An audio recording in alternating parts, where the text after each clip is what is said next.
இது வந்து 10 இருக்கும்.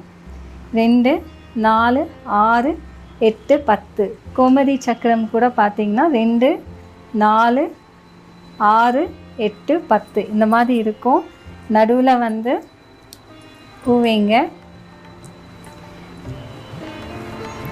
மஞ்சள் குங்குமம், எப்போவுமே மஞ்சள் குங்குமம் அர்ச்சனை செய்யணும். ஓம் நமோ நாராயணாய நமஹ. ஓம் நமோ நாராயணாய நமஹ. ஓம் நமோ நாராயணாய நமஹ. ஓம் நமோ நாராயணாய நமஹ. ஓம் நமோ நாராயணாய நமஹ. ஓம் நமோ நாராயணாய நமஹ. ஓம் நமோ நாராயணாய நமஹ. ஓம் நமோ நாராயணாய நமஹ. ஓம் நமோ நாராயணாய நமஹ.